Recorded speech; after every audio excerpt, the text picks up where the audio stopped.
Okay, John Perillo here at Perillo.com. In this video, we're going to talk about training junior, we'll call it. Okay, I got a call from one of our longtime customers, and this guy has been working out for years, and he's a Perillo Performance devotee, and his son's 11 years old and plays football. And he said, God, and he said a lot of kids on the football team are going over to this place, and this training place that says they make them, stronger, faster, and they get the kids to work out. And the son wanted to go because the rest of the guys were going. So they had an internet site. He got on the internet site and he looked at it, and he saw these kids, some of them 10, 11, 12 into their teens, actually performing, low rep stuff with squatting with their back bowed and doing bent over rows, hunched over and stuff like that. And he said, if I send my son to a place like this, is it going to do any good? And I said, well, here, let me say, well, here's the parameters, let's say, that we follow when we train someone that young. Number one, their growth plates haven't stopped forming yet, okay?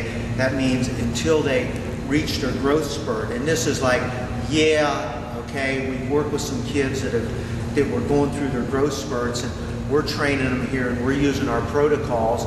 And then at school, they're squatting and doing, and the coach is seeing how much we can do for a heavy single. It's like, maybe 15, 16, but not younger. The protocols we use are, we never use a weight that the person can't do for less than 10 reps. So even if the kid hasn't worked out before and he's just squatting a broomstick, he has to be able to get 10 reps with it. And then once he gets to where he can use some weight, we don't go over his body weight. In other words, if he weighs 100 pounds, we won't have him squat over 100 pounds. Even though you can get it for 10 reps, 20 reps, some kids we've actually got to where they've squatted their body weight 70 and 80 times. Okay, so they can get real good at it, and that's being on the super safe side of not interfering with growth plate formation. Okay, now you can usually get by with a lot more stuff, but we tend to be super cautious about that. But then again, like say, a kid came in here and he was 15, and his father says, no, I want you guys to train. They're going to try to squat as much as they can, and he wants to try to win the contest. So it's like, what do? You say, okay, we make sure his form was great. And that's the other most important thing. Make sure they're using correct form. The one thing this father said, he said, I got on the internet and I watched these guys train, and they were squatting down, and their butts were going up and back, and they were bowing their back and cupping up with their weight and trying to do heavy doubles, triples, threes, and fours. And he said, it's like the best thing you can do for a young lifter, and it can be invaluable in helping the kid's athletic ability so he can build some strength and speed, but is to use correct form. The two things where you really want to be real cautious on correct form are squats. When they go down, you want them to keep their butt under them, and at the bottom, push their knees out and bring their butt up under them, use their legs. When the butt goes back, all the weight goes on their lower back. When their knees come out, and they squat up under it. So watch things like that. The other thing which can lead to an injury is you got to watch the bent over rows. And this is you got to start real light with the kids. It's hard to keep. There's two things you want to do in a bent over row. You want to keep your spine in its natural alignment. You want to stick your butt out for your lower back and your chest out for your upper back. So you row like this. But when it gets hard, you start going like that. That is, whatever age you're doing, that's improper form. Especially when you're younger, you do not want to learn improper form. Now, working also with a younger athlete, okay, dad's been in the gym and he knows, when it hurts, that's a good workout.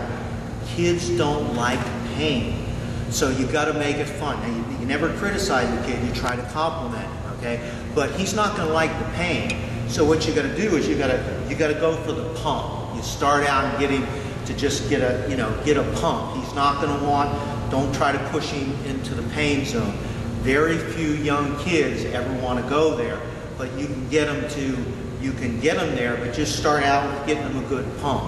Have him go through the motions. One of the best things you can do is get him to put on some muscle and show him how to show his bicep. And this works whether you're actually 13 or 90. Okay, every time, usually you put some muscle on. Okay, and then you say, show me your bicep, and they go like this. Okay, show them how to present the bicep. And I mean, I've had guys in their 60s and 70s that you show them that, and their wife comes in the next time to buy some supplements.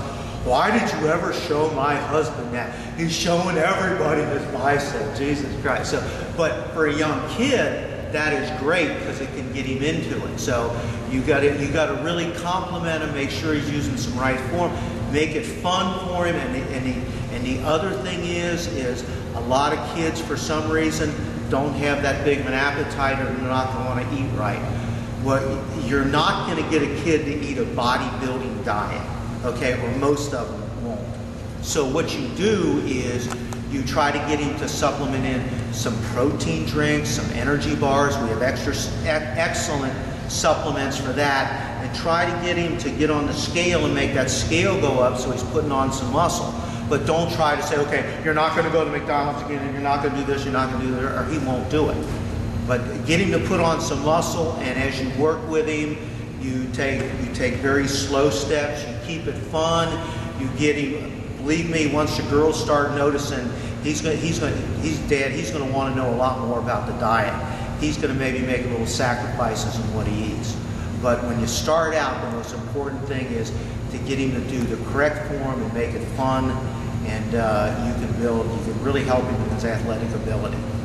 John Parillo at Parillo.com. Hope that can help you, and we'll see you in the next video.